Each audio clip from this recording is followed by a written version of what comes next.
All right, on today's episode, we have a dear friend of mine, Kelsie. And if you thought I was aggressive and direct, well, this woman has every right to be with a story to boot. And she takes us to church and it lands and it tickles. And we talk about how taking ownership and accountability for your life instead of adopting a victim mentality, practicing radical honesty and self awareness to identify and change negative behaviors and habits. Plant medicine and therapy can be powerful tools for healing and overcoming trauma, and supporting veterans and making a difference requires supporting organizations that are doing the hard work. And I was blessed. We cried a lot. Kelsie is an incredible friend of mine. We met co-facilitating an event, and she quickly became one of my favorite humans ever. She is the queen of a giant podcast, has a book, and has a story that inspires me and humbles me for her strength, resiliency, and ability to overcome all of it. And this episode is just loaded with nuggets and permission slips for all of us, myself included, because I had pages of notes to step into that power, to take control of our life, and to really create the results that we want. And so without further ado, I could never do this episode enough justice with an intro. And so we'll just get out of the way and let's get into the show. All right, everybody. Today, George might be the soft one. And I mean that with the most love because our incredible guest today has tickled my heart and also performed some surgery on it so eloquently and aggressively that just led me to love myself and her even more. And a lot of you give me credit for being a savage. I don't think so, but I feel like if we're looking at evidence, I lose that game compared to this powerful mage of a woman that I get to call a really, really dear friend who I like instantly fell in love with. And if you want a straight to the source, straight to the point, straight results with all the experience, the leverage, the know-how, and the knowledge to do it, today's guest is the best person to do it. And so without further ado, I would love to welcome you, Kelsie, to the show. Welcome to the show, girl. Thanks, George. It's funny how we met. I have been talking about you for the past 3 solid weeks, almost in every single conversation. And just before we started this, I just had a George moment with the client, like a full on in your face Montana George moment. And I'm not going to lie, I'm so grateful to be here. And I'm so grateful that you walked into my life the way you did. And so you may say I'm the savage, but it takes one to know one. So thanks for having me, man. I feel like we walked in together and it was like boom, boom. And we're like, wait, Oh, love. Like there was a few yeah. explosions and I'm sure guys will talk about on the show because Kelsie was in Montana with me. If you saw all of us silly people doing ice baths and exposure retreats and all those things, and that's where we met. And so with that though, I love you so much, but what I love even more is kind of your like radical, here it is, here's the meat, let's get back to work kind Hmm. of approach. And it's something that I just admire, and you have all of it to back it up. And I asked you right before the show, I'm like, what's the thing that tickles the most right now? And your response was like, oh, yeah. And so you're somebody who literally, we'll get into your story, I'm sure, but I'd say you have some experience with resiliency and overcoming things. You also talk to millions and millions of people and everywhere. And like, what's the number one thing that you see people or that you have coming up right now? The victim mentality is flowing out of people's mouths, their energy source, whatever you want to call it. It is flowing out of people at a pace that I cannot control or handle, to be frank with you. Yeah, Yeah. yeah, yeah. And can you paint that for everybody real quick Mm-hmm. though, for Yeah. context? Yeah. So what I'm talking about when I speak to the victim mentality is for example, I just had someone say to me, "Well, why didn't they tell me this before I was going to go?" Well, because they didn't need to. Don't turn around and blame other people for your problems because you didn't do X, Y, and Z. That's not on them. That's on you. You need to own that. But people are so hard up on the idea that it's about me, me, me, me, me. They forget anybody else in the room. And then they want to blame everybody else in the room when it doesn't go their way. And we're teaching this to children. We're teaching it in schools and we're teaching it in business environments. And that's why you see when you're next to an individual that is a winner, you have an average of 15% bump in your business. When you're next to a B player, you lose about 30%. And part of the problem is because people accept that they don't have to try and that nothing is their own. It's their own. Nothing is there. It's everyone else's fault and never ever theirs. And I'm really on one this week with it. I love it. I just love that right now it's only tickling the old version of me because I'm like, hey, I'm glad we didn't record the show 4 years ago or I'd be in tears on the other side right now. I'm like, get out of my head, my Right. body, right? And Mm. and here's the thing though, I love you're on it though, right? Like I love around it because like even for everybody listening, like, oh George, thanks for your service. I'm so glad you were in Afghanistan. I'm like, yeah, you know who was standing there next to me? Her. Maybe a different place, maybe a different time, right? And Mm-hmm. somebody who also helps people with this every day. But I feel like one of the things that's missing the most right now is people being like intellectually integrous Mm. or honest with the situations at hand, right? Like, now I have a question about this for you because I love that you're on a rant about this and I'll take all of your rants, right? Is this something that you're seeing a whole lot more of now, or has this been like a slippery slope, or any idea where it's coming from? Because I also want to know how people can unpack it and Yeah. really So I get think, back into the weeds. yeah, absolutely. I think it's a slippery slope and it happens very slow drip style. And I think it's because Mm-hmm. of the environments we put ourselves in. So it's that old saying, right? You can take a fish out of a dirty fish tank, but you put it back in, it's going to run into the same patterns and behaviors if you're not consciously aware, right? And you said something on the retreat that I really loved, and it was like awareness is the finish line. And so if we can just get people to be aware that they're doing it, then we can really see what they're made of. Because if we can show them that they're aware and then yet they're still not taking action or taking accountability. And I'm not talking about, I absolutely, I'm not talking about extreme ownership. I'm talking about radical accountability for your life in every single way, in every shape of it. And if you're not willing to, once you have the evidence in front of you, then it shows me more of who you are. Mm. And like you, like, and your podcast, right? What your podcast is, Brass and Unity, right? Mm. Yeah, like you talk a lot about this and you have so many conversations with people about this, right? And Mm. so for people that are in that, and by the way you said that is hilarious. I have one thing to add, by the way, Yeah. because the old personal development guy in me, I got murdered for this in a room full of Okay. my peers because I was at a personal development conference learning personal development. And we'd been taught distinctions. And then I stood up and um, I was like, well, I'm going to take responsibility for that. And this Mm. woman, Lisa Cowman, all 4'11" of her, probably 100 pounds on a good day, is she's like, take responsibility. You've been responsible the whole fucking time. You never not had it. And I was like, Yep. and like blasted me. And like this grown, tough Marine just broke. Mm. And I was like, what? And it took me years to understand that. And I love it. But now, in hearing that, I would love to hear how somebody goes about unpacking that. Because there's all these books Mm. that exist, right? Oh, you can go read this one. You can go read that one. You can go read that one. And it just turns into more mental masturbation material, right? So, like, what's a tangible how? Or like, where does somebody even begin? Take inventory of what you do in your daily habits. The first thing you can do is start looking at your behaviors and what you're doing and being honest with yourself. So, if you're the Mm-hmm. type of human who gets up and the first thing you do is you grab your phone and then you grab a coffee and then you go right to your desk and you don't eat until 6 p.m. at night, well, let's take a look at why you're feeling the way you're feeling and why you're eating the way you're eating and just be really ruthlessly honest. So, it doesn't, a wise man once told me, that when you get the answer, hang up the fucking phone. So it's not that hard. It really isn't. And so it's really simple. Sit down. What do you do in the morning? What do you do next? And walk through each step. And if you're looking at those steps and going, that's not helping me to get to where I want to be, then you immediately need to tackle that one first.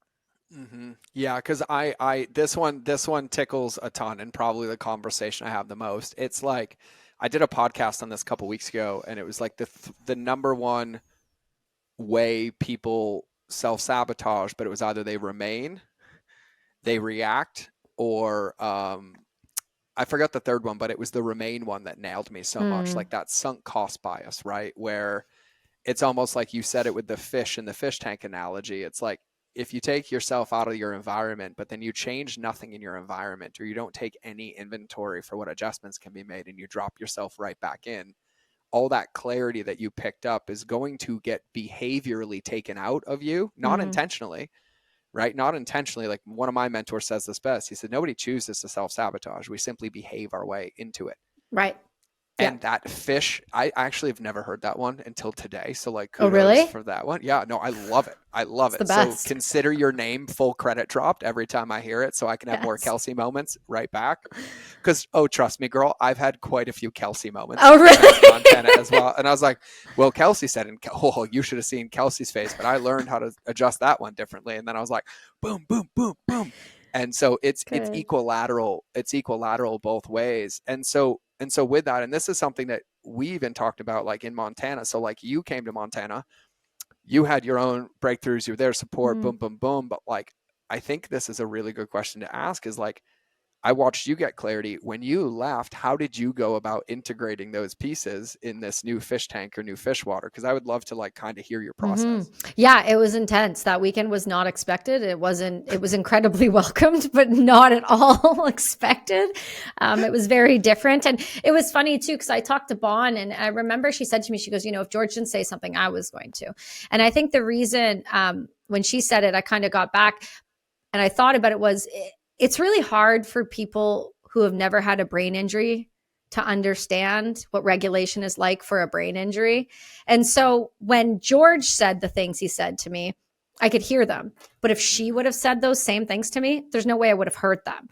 Because I think a lot of times we look for advice towards people we want to emulate. And I want to emulate people who understand me, but not everyone's going to understand what it's like to blow things up for a living and to understand what it does to me physiologically. And that my nervous system for some people who work in certain areas is going to always be a lot more heightened than even if I sat and meditated and did breath every minute of every day, my nervous system is always going to be radically different than other people's because of the brain injury. So that being said, I took everything with a serious amount of weight, and I took everything, every bit of that weekend I took home with me, and I called my husband on my way back to on the airport at the airport, and I said, look, X, Y, and Z happened, and this is what I need to change, and this is how I need to change it. I'm asking for your support on this. And he goes, absolutely, 100%.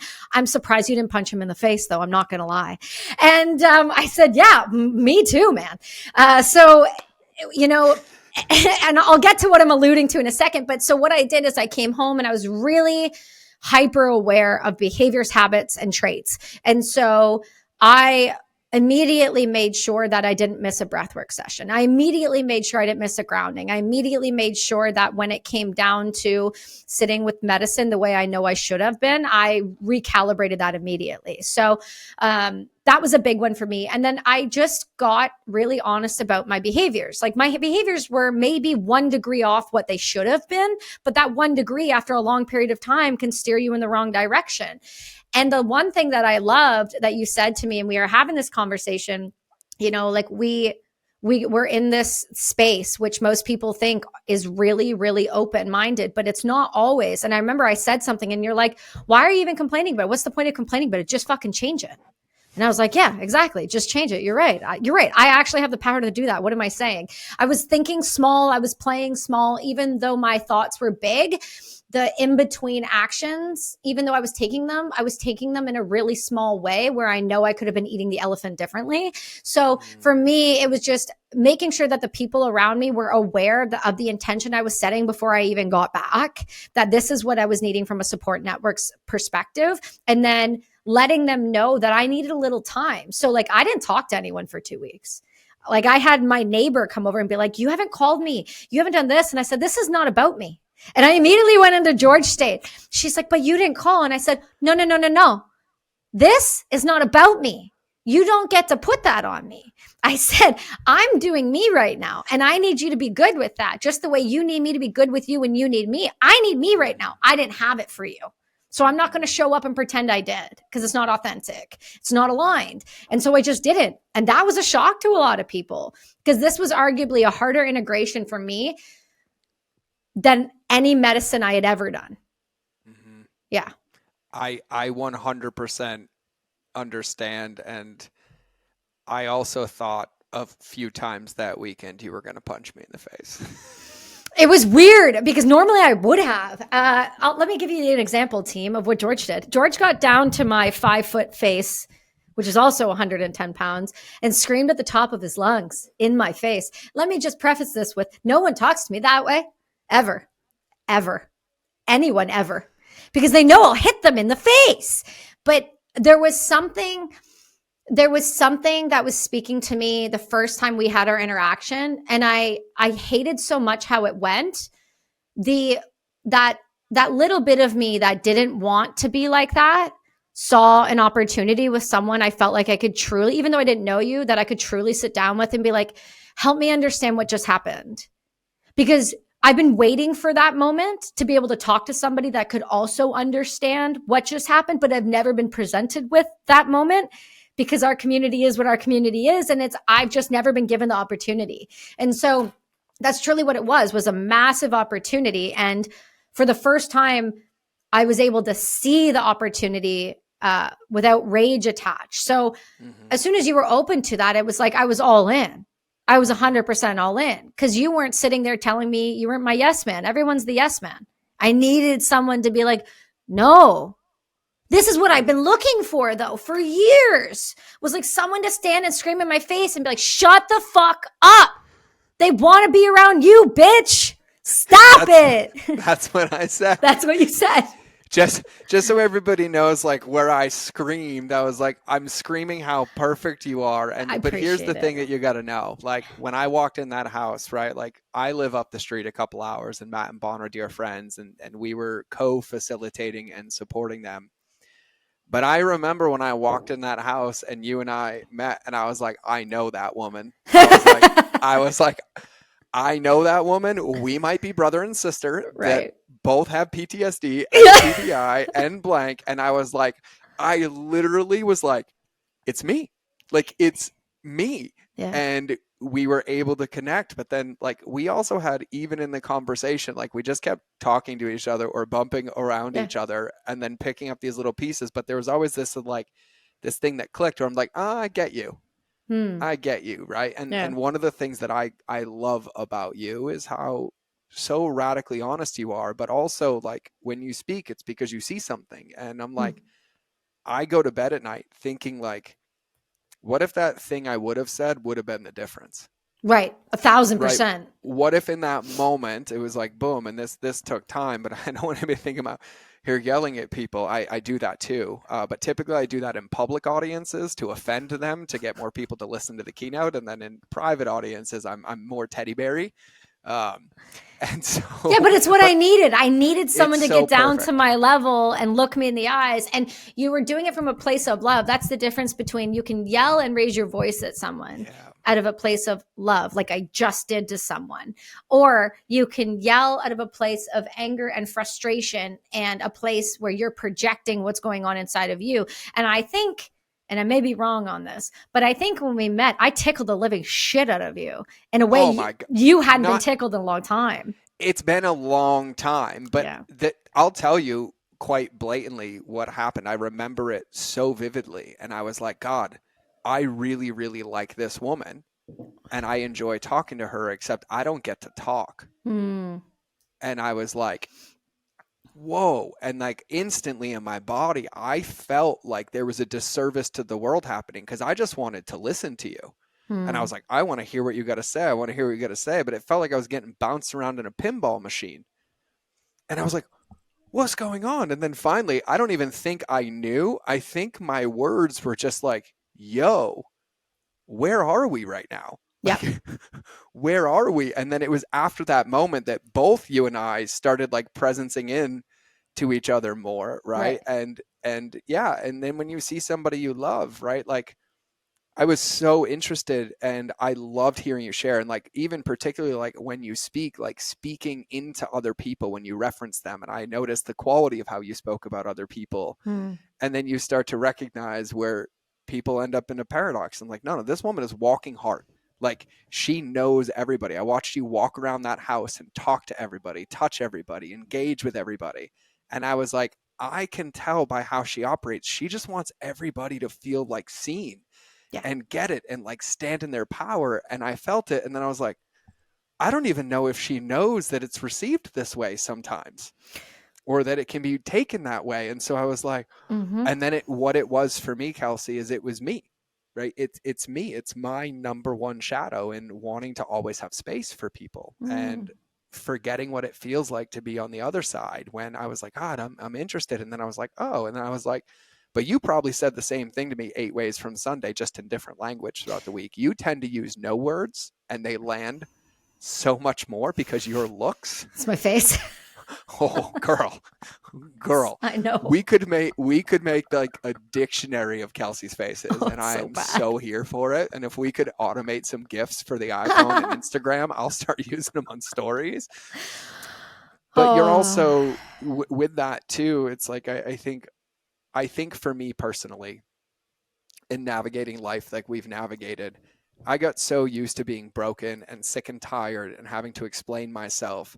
And it was like I constantly had to like justify and justify and justify and justify and justify. And it accidentally conditioned this muscle in me that like every time I spoke, I had to basically be like, do you get it? Do you get it? Do you get it? Do you get it? Get it? Get it? And it was kind of like this byproduct. And I was like, no, like that's not how the game is won. But I also equally, you did tickle me in all the right reasons because you literally integrate so quick. You take everything head on. Like you are literally the first one in line to head into the storm. And I'm like, like, I want to run at life with you. And so Thanks, for man. me, I'm like, well, if we're going to be teammates, we got to do this like we used to do in the Marine Corps. Let's just get everything out on the field right now. So we're on solid ground. And, I feel like it even ties into our conversation because the difference between love and agenda is you being 100% accurate with your own moral inventory, Hmm. your values, you said them earlier, your behaviors, your habits, your traits, because then in that place, like everything's a good come from if you're coming from a place of authentic connection or asking feedback. But also, and an important point, if at any point Kelsie was like, well, you're fucking wrong. And I'm like, oh, please tell me how I'm wrong. I would actually love to learn. Mm-hmm. Right. Like, and that's the difference. Like it might have landed that way, but even in the same lens with Chelsea, who Mm-hmm. nicknamed me the Hammer, Yeah. She loves you who so just told that deeply. story at our event the other day, and I loved her to absolute pieces. We love you, Chelsea. We love you to pieces. Oh, and thank you for Chelsea for calling you while I was running the event because you Yes. called me and I felt bad. I couldn't get to my phone, and I was like, Kelsie just called. She's like, what? I'm like, oh, actually, Chelsea, can you text Yeah. Kelsie and make sure we're good so she knows I see her? And boom, boom, boom, right? And Yeah. but even in that one, we had conversations, and she's like, well, actually, you're not right. I'm like, oh my God, can you teach me? Right. Mm-hmm. And it's always this. And I feel like the benefit of those containers too, and you even spoke to this earlier, it's like you are who you surround yourself with, right? Like if you spend time around savages, Mm-hmm. you'll get a net increase in your business, your life, your productivity. And if you spend time around bottom feeders or victim mentality, it's going to have an influence on you. And I give credit to people, and all of us are putting ourselves in those containers because we also have something shared in common. We're like, we're all here to grow. Like we're Mm-hmm. all here to learn. We're all here to connect. And I feel like that solid ground is one of the reasons that the victim mentality happens is because people aren't willing to be really open and honest about how they feel. And so Well, everybody operates on this like hollow ground. that too. And then the people that you surround yourselves aren't willing to have the hard conversation with you. And I believe that if you're a good friend, you owe it to that human being to be like, hey. And that's why I think I took it too from you differently, because it's like I could see that you weren't just being an asshole. You weren't trying to be mean. You were No, trying to, and there was a moment where you pushed really far, and I was like, "Are you mad at me? Are you angry with me?" And you're like, "No, I'm not at all." And so once you know where like a person's line is, I think ultimately what happens is we've cultivated a society of human beings that believes that it's only about them and those around them won't check those people. And I want people that will check me. I want people that want to see me elevate and that want to correct me and hold me accountable to what I just said.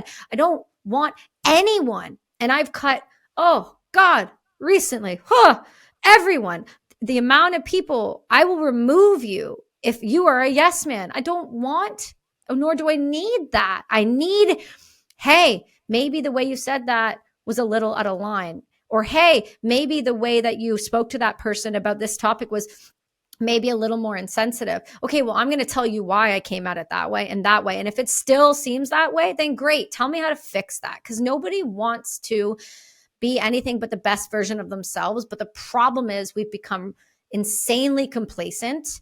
And then everyone around the complacency feeds back into it because they want that person to like them. They don't want them to help them. They want to be liked, not to be loved. And so that's, there's that saying, there's 8 billion people in the world. It's not my job to be liked by all of them. Furthermore, I'd rather be loved or hated. I can't be everyone's favorite when there's 8 billion people.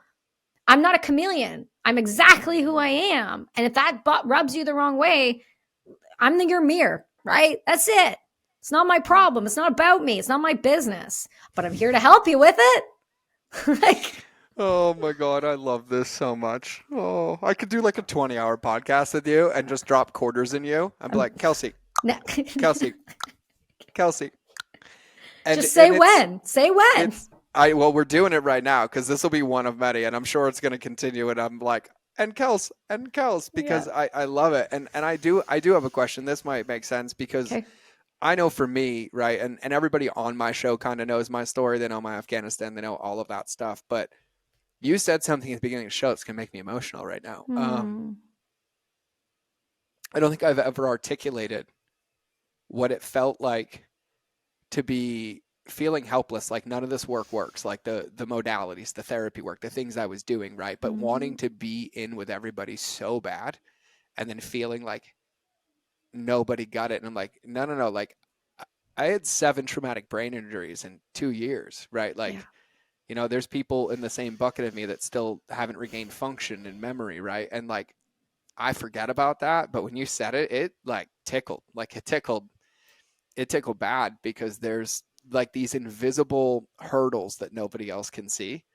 And it actually got to a point where the only reason I actually got better was because after 4 years of smashing my head against a wall, like metaphysically, like mentally, with like every modality, every therapy, everything you can imagine, it was when I found out about some TBI research and some stem cells and physical injuries. And once I did the stem cells, everything started to click because there was so much physical damage. None of the emotional stuff was sticking. And it took me getting a business partner that happened to be a brain specialist, then partner with a stem cell doctor. And then they like took me to church. And then like I started to feel it. And so I think it's really easy. And when meeting you and seeing you to be like, oh, this woman, like boom, boom. But like you walk from some crazy experience. And I would love it if you could share with people kind of like how you even got here. Yeah, I'll give a quick overview and then the rest of you can read the book because it'll take you hours. It's a problem. You don't need to hear it all. Yeah, just a synopsis tonight. And then we'll include the link to the book in the show notes because I recommend it. Thank you. Yeah, so I served, like George was saying, I served in the Canadian Army. I was an M777 155 millimeter howitzer gunner in Mortarman.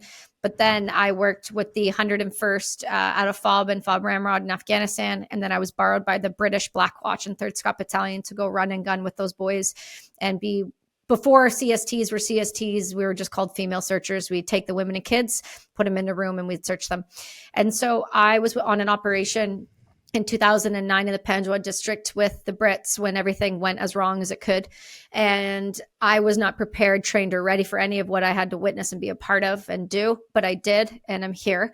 And after that, the Canadian Army sent me to a medic, and the doctors deemed me with, at that time, was acute PTSD. They put me on 11 different drugs. They sent me back out to the FOB to run a machine gun. I almost shot a child, and I pulled myself off the tower and said like, hey, I think something's really, really wrong. And they didn't tell my staff I was on all these drugs. And so I was not eating, I was not sleeping, and I wasn't talking. So we know that was a problem. And that's one of the biggest. Yeah, we knew. I love that we also have the same flavor. And I'm like, yeah, my biggest problem is I talk too much. It's okay. Yeah, and so, this wise man once told me that I don't need my voice all the time. So I'm working on that. But since we're on a podcast, here we go. After that, I came back to CAF and they deemed me that I had severe post-traumatic stress disorder. That's just what they put on the paper. They gave me, I was getting medically discharged at the time. So they said I was going to go home 3 weeks early before the rest of my regiment and my unit. And they didn't tell anyone, and they didn't really tell me what was happening. I was 19 at the time. I was sent home by myself. Somehow made it through 3 major airports with a bayonet on my personal carry, which no one still has given me a reason how that happened or was totally acceptable by any airline. And I got back to Quebec in the middle of the night with no one there and had to call just like a captain I randomly knew. And they picked me up and I hung out at the regiment until my RSM told me that I was going back to the hospital and that I was no longer going to be with the Valcartier unit. And all before that, my major decided to tell me it would have been a lot less paperwork if I just died. And at the time, I would have agreed that would have been a lot easier to deal with. So in saying that, I spent the next 6 months with no contact with the military. No one from my unit, regiment, or anyone was told where I went, like what happened to me, absolutely nothing. And then finally, they tried to retrain me and send me to Connaught Range in Ottawa, which is one of the largest Commonwealth ranges where we have the special operations in the Hill and we have the RCMP.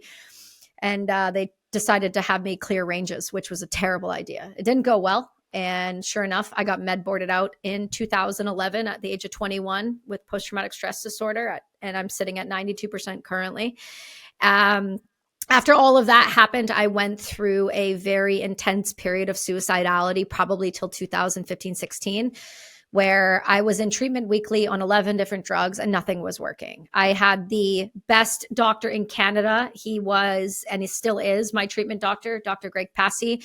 He served in Bosnia and Rwanda during the genocide as a medic, and he was the first to do PTSD research on post-Rwanda veterans. So he looked at me square in the face, similar the way to you did to me in Montana, and said, I've been with veterans for over 40 years and I've never lost one to suicide. So I'm not about to lose one now. And for some reason, I believed the old man.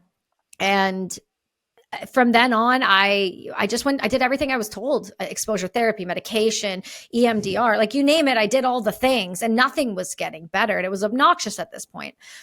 And then 2015 came around and he suggested art therapy, which I thought was also obnoxious. And I did it because he told me to. And from the art therapy, there was one specific day I remember I was building a piece of jewelry and on the kitchen table. And it was the first day I didn't want to kill myself every waking minute of the day, which was a first. And we felt like, okay, we had something here.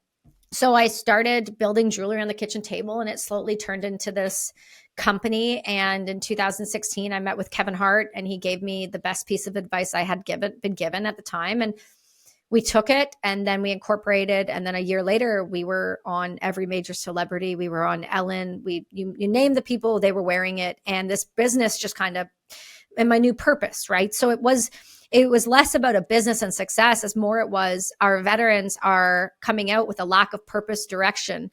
And when you have no purpose, you don't have a reason to wake up every day. So you lose your identity, you have no purpose and you have no community. And we wonder why we have 44 a day. So once I was able to do that and start to build a purpose, I was okay, but I was not. So what I mean by that was I was waking up and doing the things, but I still wanted to kill myself. And I couldn't figure out why, with a husband and a child and all this awesomeness, I was still wanting to die. And I was getting really, really, really frustrated. And my treatment doctor said, we think there's something else probably going on here. And what people don't understand is that 11 of the 13 symptoms of post-traumatic stress disorder and traumatic brain injury overlap with each other. And so they're really hard to differentiate. And at the time in 2009, Canada didn't know how to handle what was happening with me. And they had self-admitted this. So they just diagnosed me with that.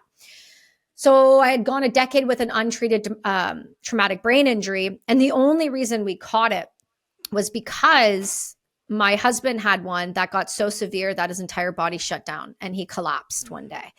That was arguably one of the worst things that's ever happened in my life to witness and be a part of. But that being said, all in this time frame, I was getting off of these drugs and then I was offered ayahuasca.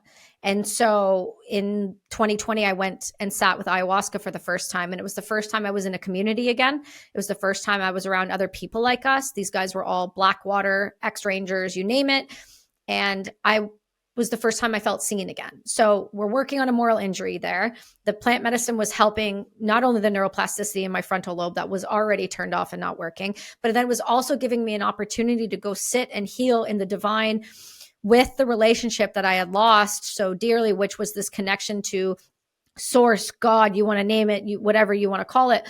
And I was able to go back and have those conversations with the guys that I had lost. And it was given that space to heal in that container. So once I did that and I started using plant medicine, I started to realize that there was something so much greater than myself, as being a recovering Catholic, is which I call myself.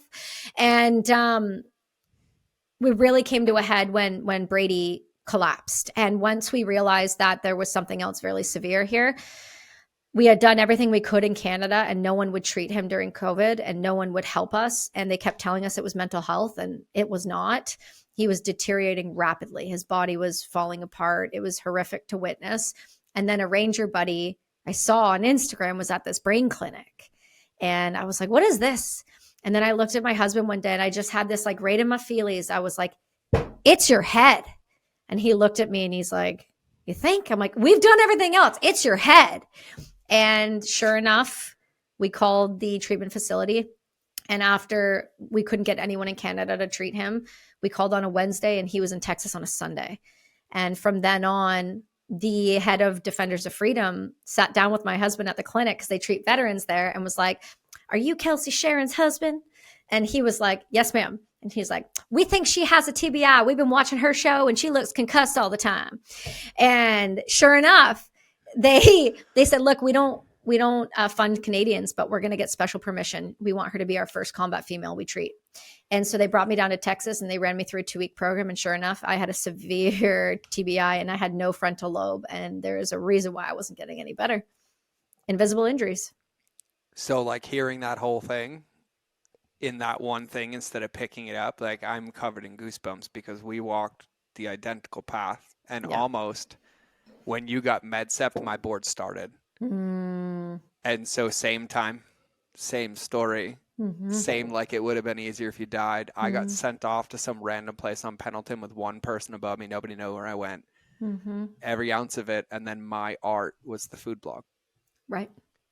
And that's why, so everybody knows, when I gave away that food blog, is I had been doing all of the work and none of it stuck, and I felt the same way that you did. Like, how can I be a New York Times bestseller? How can I have a #1 app, have a family in my dreams? And literally the moment something turns off and nobody's around me being like, it would be so much better if I wasn't here. But then here was the worst part of the dissonance. I had so much evidence and gratitude that I wanted to be here. And so it felt like a prison inside of a washing machine with no exit, because I was like, I don't want to be in here anymore. And I physically couldn't get myself out. And then I took the same path because they found me, Healing Our Heroes. Hey, here's the deal. We'll do your stem cells because you've done ayahuasca. But if you had not, we would have required you to do both. Right. And, that's what led me in my own world from, back to God, back to my purpose, back to those pieces, but then really back into the work with a purpose that I could actually feel. And so like hearing all that, girl, like you're stuck with me now. I get I'm it happy now. to be. Like I get it now. And actually I would love to. So because you mentioned the book, oh, and by the way, for everybody who wonders what all those acronyms are, don't bother, but I'll give you some. Like FOB is forward operating base, right? Sorry about that. No, you're good. I've been doing this my whole career on the podcast. I just don't speak military often, right? So, and then to understand what Kelsie was doing, and we had a lot, we'd go in and clear, and she was sending because they'd have women and children. So untrained, like out with people, like go get them, go hold them. Oh, by the way, they're just as much of a security risk as everybody else. And it's not by their choice. It's because they're being used as weapons and boom. And so, I'm humbled by you.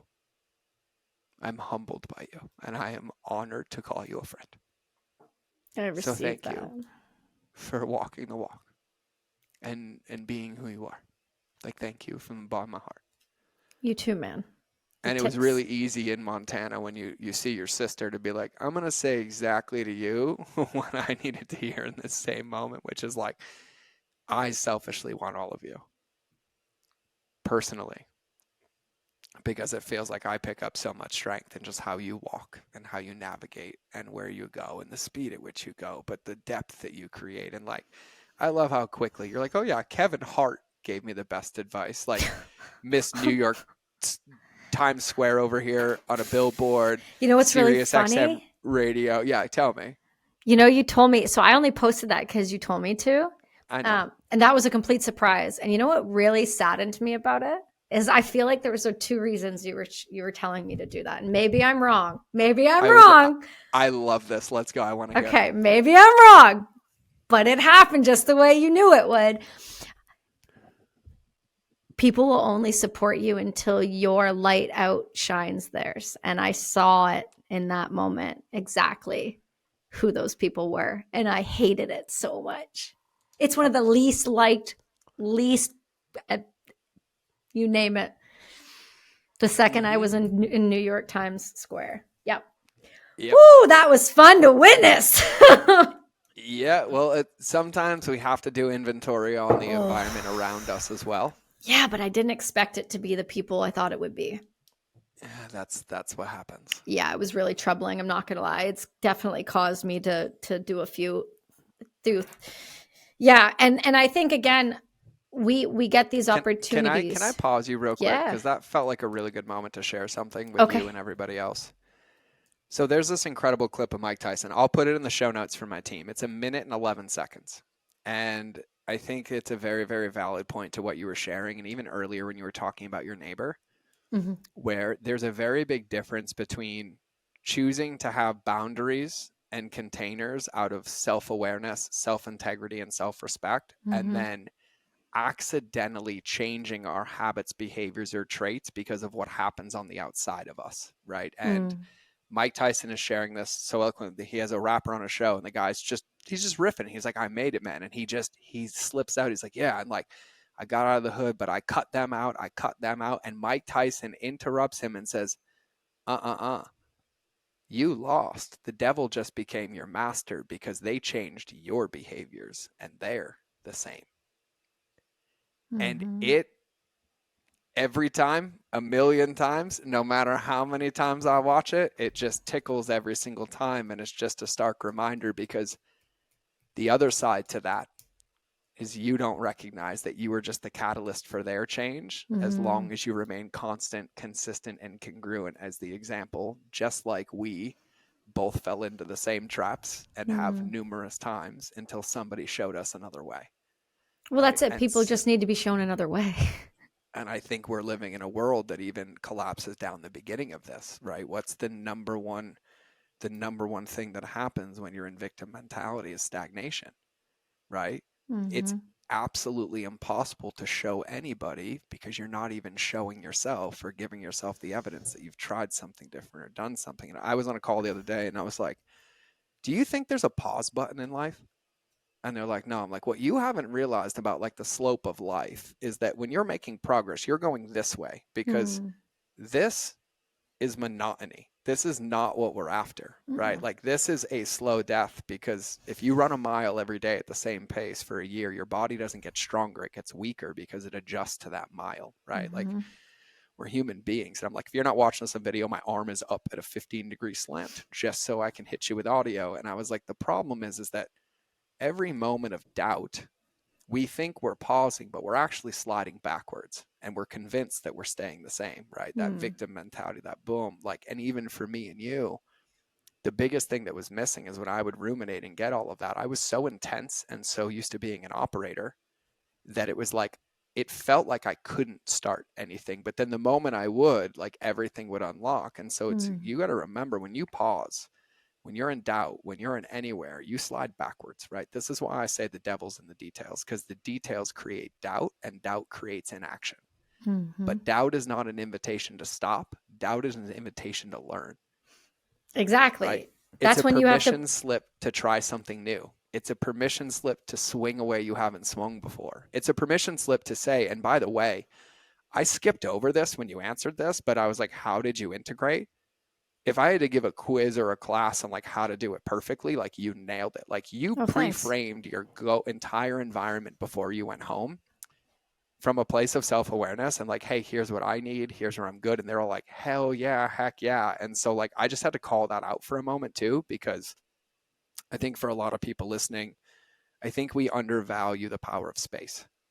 Right. And space is where things land. And so, we just ran the event, and I think I said this to you guys too. And I was like, when I speak, I'm going to put your snow globe in an F5 hurricane, and you're not going to know what happened. And I was like, the secret here is that when a snowflake lands, like, it hits you in that moment, you're like, oh, I want to go do that. You go do it. When the phone rings, pick it up. Right. We'll bring this back. And I was like, but if there's still things floating around, if there's still things that are unclear, space is the only thing that gives them time to settle. Because if you keep shaking that snow globe, they never land, right? And so you have to give space for things to land to find those pieces. And that was something that I learned how to incorporate after our journeys of like the shaman looking at me and being like, you can't drink ayahuasca yet. And I'm like, why? And it's like, you have no purpose for your life. And I'm like, well, how the fuck am I supposed to find that? Right. And he's like, I'll give you an answer. And he's like, write this question down in your notebook. And I was like, cool, what's the question? He's like, what's your purpose in life?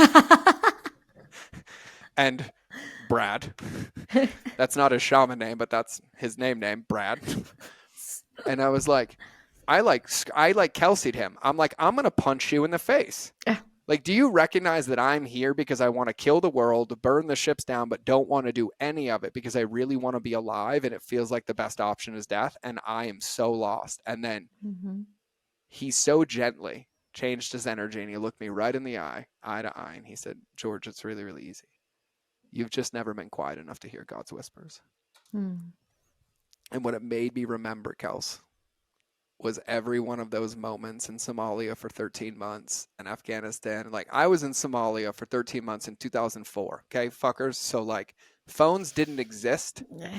Okay, there was no calling home. For 13 months, I was gone. And occasionally I'd get an email or send an email like every 4 weeks. So I spent a lot of time just in that space. And it became something that I resisted so much, because it had so many negative connotations associated with it. Because every time I sat there, I'm like staring down a machine gun and I'm like putting Tabasco sauce in my eyes to stay awake. And my buddies and I are fighting, but then we have a friend not back, and then boom. And we just have all that space to ruminate on it. But then when it's healed, that space is the secret on the other side, right? To finding that clarity and taking action on them. And so I had to share that because it felt called in that moment. Oh, good. I'm glad you did. I think a lot of times with space, we fear it because we're actually going to hear what we need to hear. And so we just don't give ourselves time to have it. Yeah. Well, like, even what's so funny is, like, you want to know my best shaman? It's Mike Tyson, because at the beginning of the show, when you talked about the victim mentality, my favorite quote of his, he's just like, the magic you're looking for is in the work you won't do. Exactly. And the only thing I added is the magic you're looking for is in the work you won't do and the feelings you won't feel. Because it's not that we won't do the work, it's that we won't feel our way through the work. And it's no different than writing down affirmations on a piece of paper that are logically tickling your brain, but you never feel in your body. And so nothing changes, right? And so I love that. And just so everybody knows, and I recommend this, I'm not through Kelsie's book all the way yet, because I listen like 20 books at the same time. But everything, I think everything, even the book's linked on your website, right? Browsecommunity.com. Yeah. Can you tell everybody about the actual jewelry? Because I love it, and I didn't ask you before, but no, it's okay. I have some. I always have one. So we use old bullet casings. They're our production version of them, and then we turn them into pieces, and we donate 20% of the net proceeds to the organizations all across the world that are doing that work. And so, Defenders of Freedom, Heroic Hearts Project, Boot Campaign, Honor House, all of these ones are super near and dear to me, because I only donate to people if you show me your books. And I only donate to people if I've been in your programs. And I only donate to people if I know who's running the organizations. And there's 46 active charities in America for veterans alone. And about 2% of them are the only ones doing anything about it. So, you can't have the suicide rates skyrocket and all these organizations. Somebody's getting paid somewhere, and I want to know who it is. So I'm a big believer that the organizations that are doing the hard work deserve the funding. And so I wanted to be the vehicle that put the money in the hands of those. I just didn't want to run another nonprofit. And so our Brass and Unity is really unique in that we have the patent to the bullet casing. So anything with our sunglasses, our jewelry, the ones that have diamonds or crystals or gold or silver or whatever, all of those proceeds get put out to these different organizations. And that was the whole purpose of my starting it. Was I didn't know how to help my friends. So I figured if I donated to the people that are doing the hard work, then at least I was helping my friends. And then it slowly turned into this. I became a mouthpiece for these issues. And that's why my TED hasn't been released. So I have no problem saying the hard thing. I have no problem telling you where we're failing our people. And so for me, I've always been a big believer in journaling and writing. And at first it didn't really work for me. But when I started writing the book, I realized that I was able to go back and explore parts of my life that I didn't necessarily know were an issue. And so even with a decade of therapy, just now when I was writing the book over the 5-year period, I was able to go back and go, oh, maybe my coach raping my teammate was actually a catalyst to a lot of the anger I carried for the majority of my teenage years and angst. Yeah. So when you start to self-examine in whatever modality you want to do it in, it's always going to be beneficial as long as you're willing to lean into the difficult parts of it and see that they can be lessons. And that's where that saying that I repeat like a psychopath is, this life is happening for you, not to you. And so writing the book is able to go back and see that all of these were happening for me, as painful as they were, as unjust as they felt. They were all incredible opportunities for lessons and growth. I just didn't know how to use them yet. That's all Yeah. it was. Yeah, and I would love to hear your thoughts too, because I think you nailed it on like it's like choosing to be different, right? Or these things are lessons, they're not things happening to me. Have you Right. found too that this landed for you like as you've journaled more or written more or even gotten it out more, it's that practice that helps it stick and rewrite it? Because I feel like there's so many people like, oh, I have the distinction, it's going to automatically install itself again, right? And I feel like the difference between them being like lessons and failures is really working through them so you can see them neutrally. But like, how do you do that? Or is that just a part of everything that's baked in when you Everything, are, yeah. yeah, everything I do has that tonality to it. So if I go to do something and somebody cuts me off in traffic, I literally step back and go, that probably happened for a reason. Mm-hmm. That person who pulled in front of me with the license plate 888 stopped me for a reason. Maybe there's an accident coming up, or maybe I shouldn't have been in that position. Or like, I literally see that in every bit of practice. Like when my son smoked me at Monopoly last night, instead of me getting like, this is bullshit, I looked at him and I was like, dude, you just learned so much about your mortgages and you just learned so much. And maybe Yep. there's a reason why I had to lose in that way and just be demolished by a 7-year-old. It's like, those are all lighthearted excuses. I mean, examples, but if you put it into practical use when things get hard, like for example, if I'm traveling and all of my flights are canceled and I have a once in a lifetime opportunity, I can sit here and I can do two things. I can go into the victim mentality, fuck my life. I can't believe I'm going to miss this opportunity. That's going to start a spur of a chain of events. I'm going to miss all of those shows. Or I go, you know what?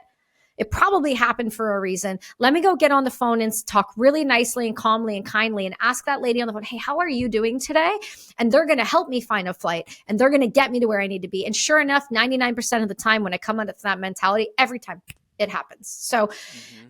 I've allowed the world to show me enough evidence that if I respond this way versus that way, it's always going to show up, even if at that moment, it's just asking me, okay, did you learn the lesson you say you learned? Okay, you did. Okay, we're going to actually reward you. But we have to throw it at you every once in a while to see if you've learned the lesson or not. And you even said that too. We were talking about coaching, and like my practice is fairly new in like the non-psychedelic space. I've been in the psychedelic space long enough, but transitioning into civilians and working to really just unfuck their life has been fun for me, but it's been new. And when you kind of said to me, it's like, Kels, it's in some of that work you're not doing. And what I realized was like, oh, it's because I didn't know how to approach civilians and I didn't know how to approach working with them.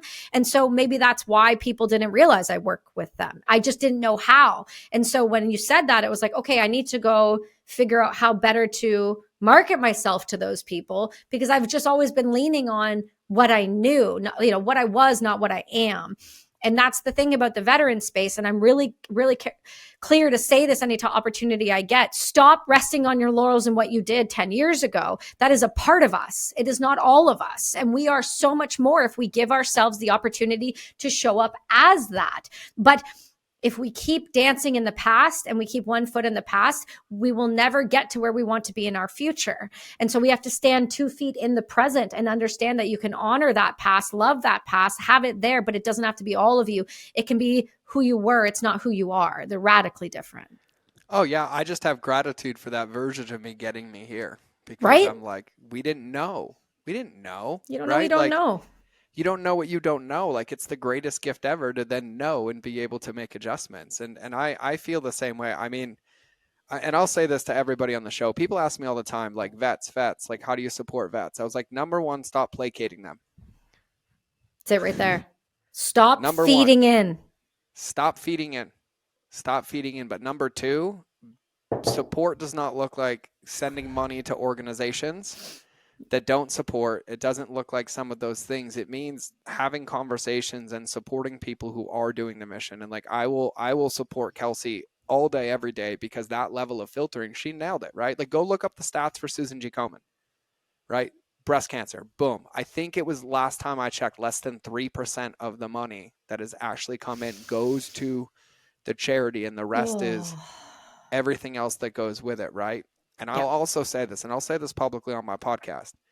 The reason this matters so much, and this is not even what this show is about, but we're out here now and we're in the bucket that was my life. The governments and no one else is interested in reducing the number. That is their collateral damage and byproduct, and it's 44 or whatever number it is right now, less paychecks that have to go out every day. This is only changed from the bottom up, as in anything, any movement, any change, including critical mass. But most people forget that critical mass is only like 9 to 11%.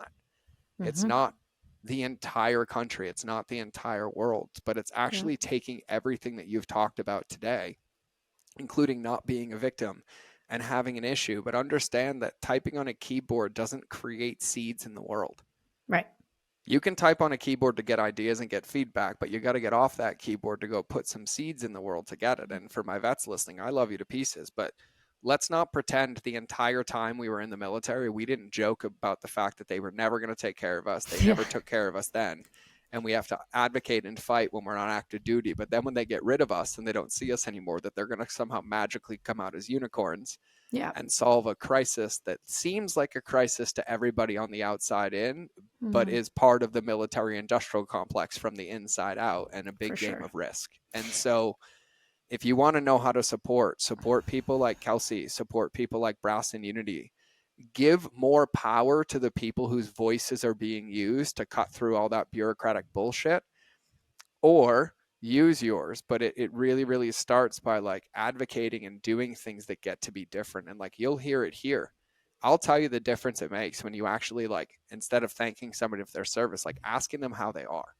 Ask them how their day is, right? Like all those pieces. And it blesses my heart to hear that like you and I both were helped the same way, but those were other people that were like, hey, I've been watching you on video and I think you should really come see us. And my friends being like, I think this will really help. But it's those people. So support those people all day, because they're the ones that really, really make the difference. Yeah, and they don't ask anything of you. They just want to help you. And I think I always tell people, when you're thanking someone for their service, you don't know what you're thanking them for. So ask them how they are, because if you really wanted the answer about what we've done, you wouldn't sleep at night. So don't thank me for my service, because I didn't know what I was going to do. How about you just say, how you doing? And if I say I'm good, go ask that guy how he's doing. Probably go ask that guy how he's doing. So we can reach out and we can lend a hand, but it comes down to, again, it's not what you say, it's how you make people feel. So if you want people to feel supported and accepted, then make them feel supported and accepted, and support the people that are doing the hard work. Don't support the people that are celebrities and have $1 billion and you think you know them. You don't know what you're supporting. You vote with your dollar. So be smart about it. You vote with every like and every share and every click and every subscribe. All of those things matter, and they matter more than you guys can realize. The thing about our space, which I think is so overlapping, whether it's veterans, coaching, psychedelics, healing, wellness, whatever, is we're told so often that we're broken and we'll never heal. And that couldn't be further from the truth. And if you can, for a second, even look around you and ask yourself, do I or am I even ready to heal? Or do I want to keep riding that label for the rest of my existence and be known as that person? The person who never talked about the hard things, the person who never took the risk to heal themselves, but the person that just stayed in that victim mentality. Because don't get it twisted, even for a single second. It is for sure a victim mentality. We've been told as an injury that we can't heal, but we can, because that's how the brain works. We just didn't understand it a decade ago. So lean into those discomfort and those moments and understand that they're going to get better, but first they're going to get a lot harder, because the world's going to ask you, how badly do you want this life you say you want? Oh, for sure. And I want to give some credence to what you said, because you said something about like, I'm not ready to heal. And what most people don't recognize is the moment you take 100% aligned inventory and even acknowledge, like, I get more payoffs in this and I'm not ready to heal. The moment you fully own that to yourself, you'll be shocked at what clarity comes and follows, because that is an actual current state. Mm-hmm. That is the actual pin in the map that I talk about in this show all the time.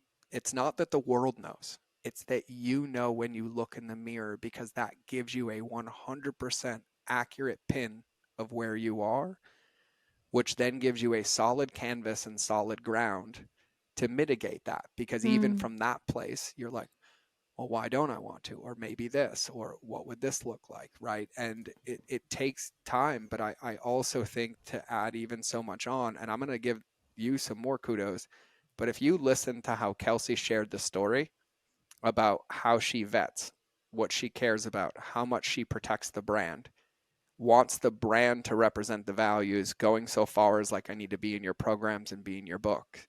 I need to know what you do. That is also the reason and the evidence that everybody looks for of like, why is my business not scaling? Why is it not here? It's Mm. because we are what we tolerate. And when you don't tolerate your values, the byproduct creates all the noise that prevents it from getting to where it belongs. And so you also, in telling your story, like spit a masterclass in like alignment, unapologetically authentic, having something you stand for, being willing to say it, like, and all those pieces. And so normally I ask people like, hey, like some questions here. I'm going to just go out on a limb here on my own show and say, everybody listening, brassandunity.com, and do yourself a favor and start with the book. I promise you, start with the book. I have spent countless hours with this woman in a very compressed period and got to Yes. experience her and also hear her and watch her. And I learned parts of your story today that I didn't know that soften me so much more and make me love you so much more. But like, you literally are like I aspire to be like you in so many ways. Like, the level of conviction that you have for the things that you believe in is admirable. And it's something that like I can only hope to have at one level. Like the passion, the feeling, like how fully embodied you are in this. Like, you can tell from a mile away that like this is because you care so much about people. And so I promise everybody listening to this, if you just take the time to tune in and get some different perspectives and really take the time to understand this, there's nothing in our life, and I'll remind you of this, even if you're listening to this, you've survived 100% of the days that got you here. All of them. Mm-hmm. And Bobby from my event, thank you for saying that, because I will be stealing that one and it tickles. And so with that though, this isn't a game of survival. This is a game of thriving. Yeah. And so if you've recognized you've made it here out of survival, that's the most accurate current pin you can put in the map. But now go take a peek at your behaviors, your habits, your traits. Mm-hmm. And what would they look like if they weren't out of survival and reaction anymore, but they were out of creation or building or something different? And I know she'll vouch for this, but it's not all of them. It's just pick one. It's pick one and put in the reps, because the delayed gratification, the evidence required, is 90 days down the road. It's 90 days after consistency. When that seed goes in the ground, you got to water it for quite a hot minute before that thing pops out and starts to give you anything of value. And you got to Mm-hmm. trust that whole time. Nope, just seeding, watering, boom, boom, then it sprouts and it's game on. And it's no different than with any of these. And I appreciate you being so open and raw and real. Like I fucking love you. I love you too, man. It's been I've been able to get here. You were a big catalyst point to a lot of the change and helping the voices shift and actually believe in myself. I've always said I believed in myself, but you actually showed me how to believe in myself in the way that I spoke. And so that was really incredible, and which allowed me and gave me the space to move through those things, which I needed and was welcomed. But I encourage those that are in our space, that are coaches, that are breathwork practitioners. If you are having a friend who is in this space and they are maybe more hyper than you're used to seeing, it doesn't mean we're not doing the work. It means that maybe there's something else there for us that is a lot harder to regulate than you can see.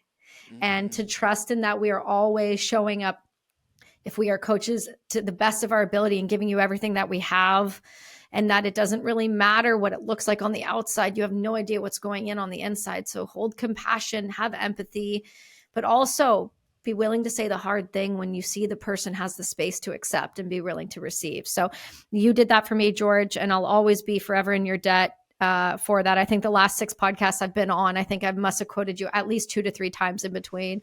And it's been a pleasure and an honor, and I can't wait to do this again. You're going to be coming on the Brass and Unity podcast soon. I'm excited about that. That'll be a much longer episode. Will be a lot more in depth than the nitty gritty. And then, can I plug one thing? Please, girl, the floor is yours. Okay, thank you so much.